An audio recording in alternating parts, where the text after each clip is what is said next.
I'm too old for this shit. Lethal Weapon wasn't just another 80s buddy cop movie. It was a revolutionary filmmaking experiment that forever changed action cinema while nearly destroying its cast and crew in the process.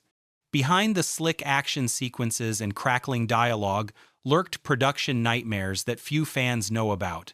Mel Gibson loading a real bullet for his suicide scene, stunt performers plummeting from skyscrapers, martial arts training that left actors hospitalized, and a first-time screenwriter who threw his own script in the trash before it sold for a fortune. Today, we're diving into 20 weird facts about Lethal Weapon you've never heard before, from the dangerous stunts that nearly killed the actors to the bitter script battles that completely transformed the film. And stick around for our bonus fact, the shocking behind-the-scenes event that explains why the movie's most infamous scene feels so disturbingly real. So grab your service weapon and get comfortable, because things are about to get lethal. FACT, Hashone. The iconic scene where Riggs contemplates suicide while watching a Bugs Bunny Christmas special wasn't just acting. Mel Gibson insisted on using an actual bullet in the gun for that scene. Not a blank, a real bullet. Gibson believed this would help him portray the character's desperation more authentically, knowing that a single slip could end his life. Director Richard Donner was horrified when he discovered this after filming, but Gibson's dangerous commitment created one of cinema's most haunting moments. The crew who witnessed the scene were profoundly affected. The camera operator was reportedly weeping behind the lens. This reckless dedication to character immersion set the tone for the entire production, where the line between fiction and reality constantly blurred. Fact #2. Shane Black wasn't a seasoned Hollywood writer when he created Lethal Weapon. He was a struggling 2-3-year-old UCLA student who wrote the script in less than 6 weeks. The craziest part? Black actually threw the script in the trash, convinced it was worthless. He later retrieved it and, with nothing to lose, submitted it anyway. Warner Brothers snatched it up just 3 days later for an astonishing $250,000, nearly $700,000 in today's money. Not bad for a college kid's failed project. Black's raw, unfiltered perspective is precisely what gave the film its edge. Without his inexperienced audacity, the buddy cop genre might never have evolved beyond formulaic television tropes into the cinematic powerhouse it became. Fact #3. The original Lethal Weapon script was drastically darker than what audiences saw in theaters. Director Richard Donner, alarmed by the script's extreme violence, hired uncredited writer Jeffrey Boehm to tone down Black's vision. The original opening? Riggs drinking alone in a bar before brutally beating up a group of thugs who harass him. Even more shocking was Black's original ending. Martin Riggs actually died. Studio executives loved the script otherwise, but demanded Riggs survive for potential sequels. This created such a rift between Black and producers that he walked away from the franchise entirely. Black has since claimed his rejected script for Lethal Weapon 2 was the best screenplay he's ever written, though it's never been publicly released. What audiences eventually saw was a significantly sanitized version of Black's brutal original vision. Fact #4. The death-defying high-rise jump that opens the film wasn't created with special effects. Actress Jackie Swanson actually performed her own 35-foot fall. Under the guidance of legendary stuntman Dar Robinson, Swanson trained extensively for this terrifying sequence. The ingenious part was how they created the illusion of a fatal impact. The stunt was performed onto an airbag covered with a life-sized painting of the driveway and cars below. When filmed from above, this foreground miniature blended seamlessly with the real scene, allowing editors to hold the shot until the moment of impact for maximum realism. This practical effect delivered a visceral opening that CGI could never match. setting the tone for a film that prioritized authentic stunt work over shortcuts. Fact #5. Bruce Willis and Mel Gibson nearly swapped their career-defining roles. Willis was originally offered the role of Martin Riggs but turned it down, instead taking the lead in Die Hard a year later. Meanwhile, Gibson was seriously considered for the role of John McClane in Die Hard. Both films were produced by Joel Silver and featured scores by composer Michael Kamen, creating a strange parallel universe where these action classics were nearly mirror images of each other. Even more bizarrely, Die Hard with a Vengeance, the third Die Hard film, was originally written as a script for Lethal Weapon 4. These two iconic franchises are so intertwined behind the scenes that they essentially share the same cinematic DNA, despite their vastly different tones and execution. Fact #6. The brutal fight sequence between Riggs and Mr. Joshua was far more authentic than most movie fights. Gibson and Gary Busey trained for an astonishing 2 months in 3 distinct martial arts disciplines, specifically chosen for their visceral and unusual nature: Brazilian capoeira, jailhouse rock, a fighting style developed in U.S. prisons, and Brazilian jiu-jitsu. This wasn't choreographed Hollywood combat. It was legitimate martial arts training supervised by technical advisors who demanded authenticity. The punishing sequence took 4 complete nights to film, shooting from dusk until dawn. The original cut ran 4 minutes longer but was trimmed for pacing, which explains some of the continuity errors in the final version. The fight's raw intensity, with both actors performing their own stunts, set a new standard for action cinema that few films have matched since. Fact #7. Legendary stuntman Dar Robinson, who coordinated some of Basic Instinct actors performing the technique, the film's most dangerous sequences, tragically died in a motorcycle accident shortly after principal photography wrapped. Director Richard Donner was so devastated that he dedicated the film to Robinson, a tribute that appears in the end credits. Robinson wasn't just any stuntman. He held multiple world records for high falls and was considered the greatest stunt performer in Hollywood history. He personally designed the 3-stage airbag used for the film's death-defying stunts. The loss cast a shadow over the production, with many crew members believing the film's success was bittersweet without Robinson there to witness it. His innovative approaches to practical stunt work influenced action filmmaking for decades after his death, cementing Lethal Weapon's legacy as a technical achievement in stunt coordination. Fact #8. The chemistry between Gibson and Danny Glover wasn't an accident. It was meticulously engineered by casting director Marion Doherty, who had a hunch these two vastly different actors would create magic together. She arranged for Gibson to fly in from his home in Sydney, Australia, while Glover was flown in from Chicago, where he was performing in a stage play, just to read through the script together. The instant connection between the actors convinced everyone they'd found the perfect duo. What's remarkable is that nowhere in the script was Murtaugh's ethnicity specified. Donner simply cast the best actor for the part, creating one of cinema's first colorblind casting decisions for a slash cast. Major action franchise. This decision unwittingly revolutionized Hollywood's approach to diverse casting in action films. Fact #9. The iconic line, "I'm too old for this shit," almost didn't make it into the film. Studio executives worried the phrase was too profane for mainstream audiences and pushed to have it removed. Donner and Glover fought to keep it, arguing the line perfectly captured Murtaugh's character. Their persistence paid off. The phrase became so popular that it appeared in all 4 films, evolving into a cultural touchstone that transcended the franchise. What began as a throwaway line became Murtaugh's defining characteristic and one of the most quoted movie phrases of all time. The struggle to preserve this single line of dialogue reflects the larger battle between commercial expectations and authentic character development that defined the production, with Donner consistently fighting to preserve the film's edge. Fact: Hajon a 0.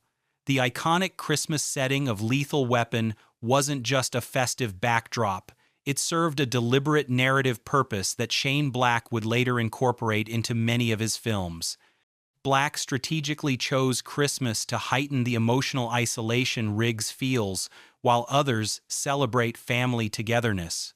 The stark contrast between twinkling lights and Riggs's suicidal despair created visual and emotional tension that amplified the film's themes. The Christmas element also allowed for unexpected moments of dark humor, like Riggs's disturbing interaction with a suicidal man while Jingle Bell Rock plays in the background. Christmas in Lethal Weapon isn't merry. It's a psychological weapon that twists the knife deeper into Riggs's wounded psyche.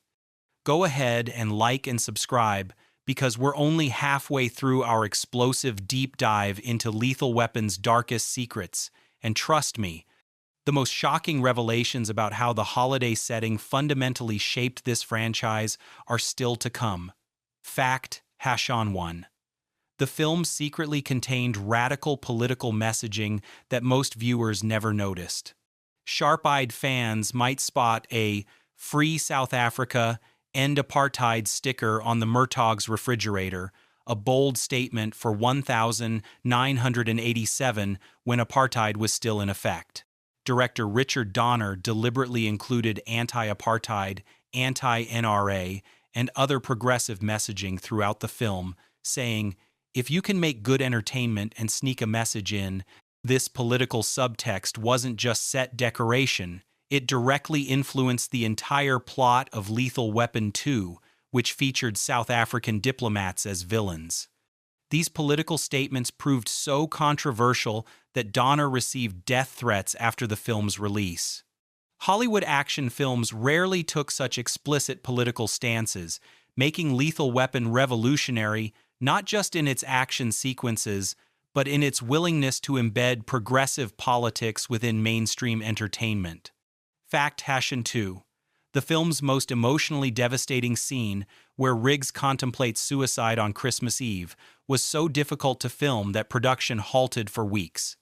When Gibson initially tried to shoot the sequence, he wasn't satisfied with his performance and refused to continue.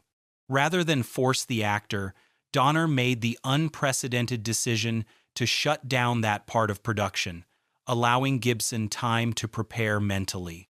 The crew waited for weeks until Gibson finally approached Donner saying, "Hey, can we do that scene?" This patience resulted in one of cinema's most haunting portrayals of suicidal ideation, with Gibson's performance feeling disturbingly authentic. The scene fundamentally changed how Hollywood depicted mental health issues, moving beyond simplistic characterizations to show the complex, messy reality of psychological trauma. Fact: Hajon 3. The cinematography behind Lethal Weapon's action sequences revolutionized how action films were shot. Director of photography Steven Goldblatt employed techniques that were considered radical at the time, shooting major action sequences at night, using hard lighting, combined with water-soaked streets to create dramatic reflections, and utilizing unusually tight framing during fight scenes.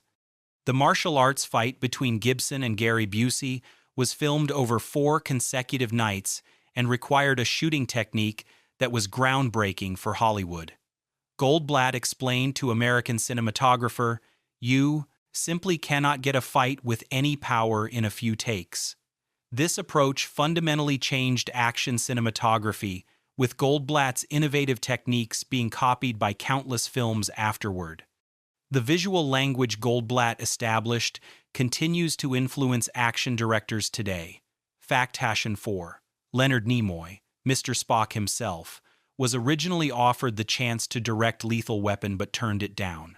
Having just proven his directing talents with Star Trek III, Star Trek IV, and 3 Men and a Baby, Nimoy was a hot commodity in Hollywood.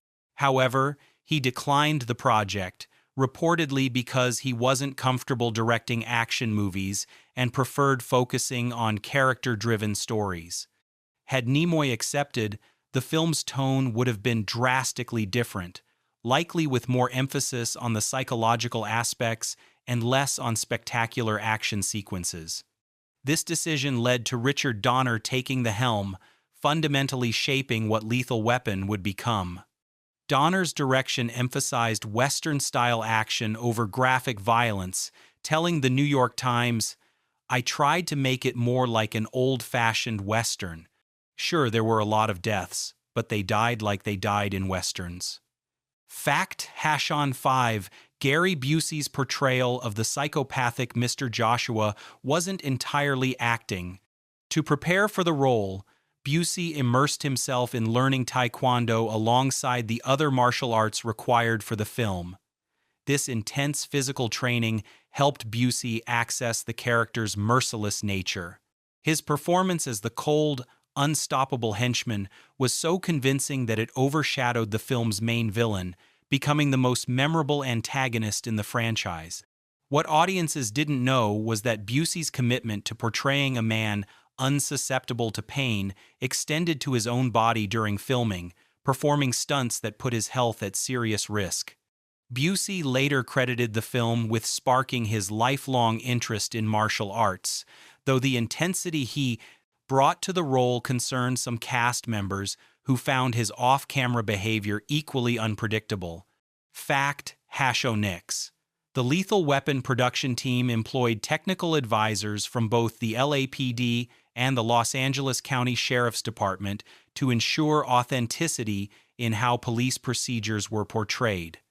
These advisors worked directly with Gibson and Glover, putting them through intense pre-production training that mirrored real police preparation, physical conditioning, weight training, and weapons handling and safety.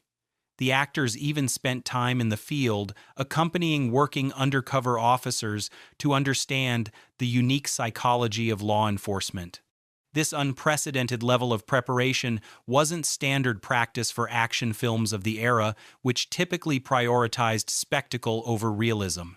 The dedication to authenticity fundamentally changed audience expectations for police action films, raising the bar for all future entries in the genre and establishing a new standard for how action stars prepared for roles. Fact #7.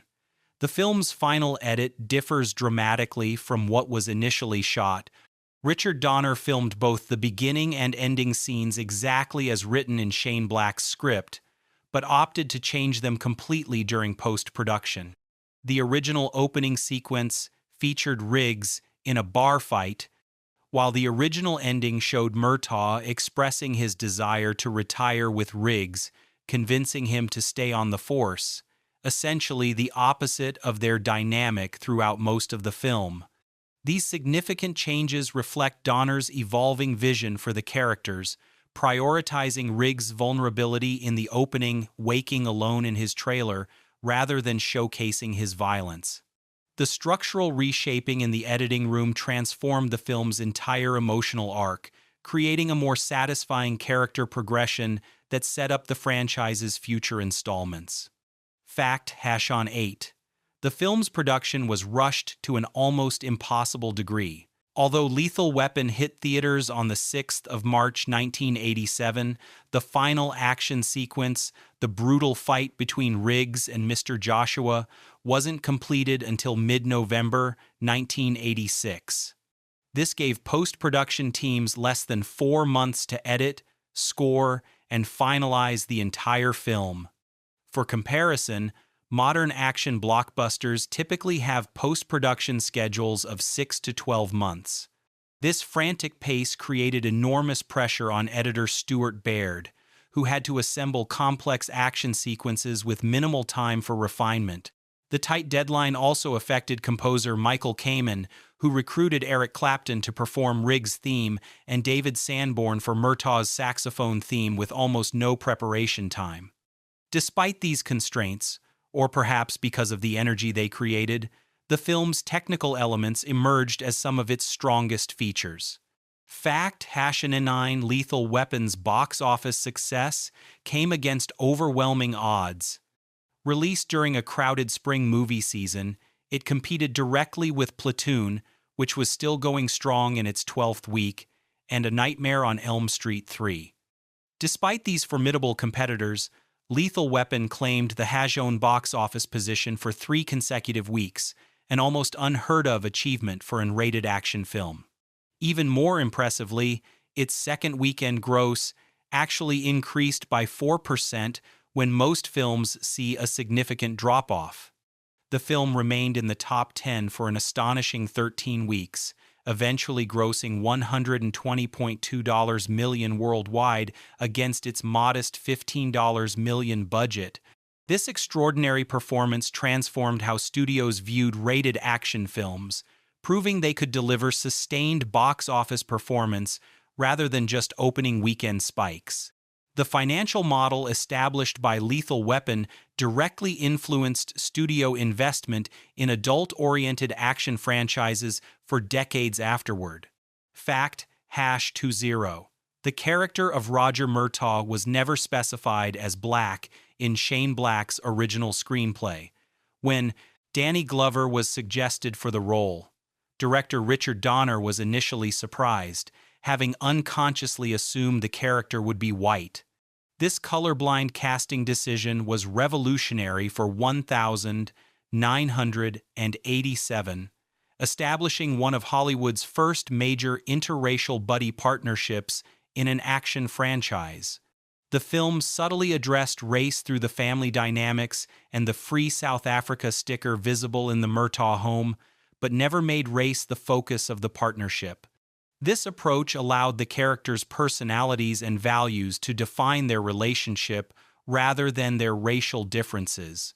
Donner later acknowledged his initial ignorance about the casting, but his willingness to prioritize chemistry and performance over preconceptions helped reshape Hollywood's approach to diversity in action cinema. Bonus fact: the most shocking secret behind Lethal Weapon is that Mel Gibson was battling severe psychological issues during filming that mirrored his characters. Gibson has since admitted he was suffering from undiagnosed bipolar disorder and alcoholism while portraying Riggs. His personal demons fueled his performance, particularly in the suicide contemplation scene, which many crew members found disturbingly authentic. Director Richard Donner became a father figure to Gibson during production, often intervening when the actor's behavior became erratic or self-destructive. This dynamic created an unexpected parallel to the Riggs-Murtaugh relationship in the film itself, with Donner providing the stabilizing influence Gibson needed to channel his chaos productively. The film's exploration of suicidal ideation and psychological trauma was groundbreaking precisely because it wasn't entirely fictional. It was capturing a real struggle happening behind the scenes. Lethal Weapon wasn't just a film that entertained audiences. It was a production that fundamentally changed its creators. From Shane Black's meteoric rise from college student to Hollywood wunderkind, to Mel Gibson confronting his own demons through Martin Riggs, to Richard Donner discovering how to infuse meaningful politics into mainstream entertainment, the film transformed everyone involved. What began as a dark, violent screenplay became something more profound, a meditation on friendship's power to heal even the deepest wounds. The production's chaos, its dangers, and its innovations culminated in a film that didn't just define the buddy cop genre, it transcended it. So the next time you watch Riggs and Murtaugh tear through the streets of Los Angeles, remember, behind every explosive moment lies a story even more incredible than what made it to the screen. If you enjoyed these revelations about Lethal Weapon, hit that subscribe button and let us know in the comments which iconic film you want us to expose next. Because when it comes to Hollywood's greatest hits, the real story is always too lethal for the big screen.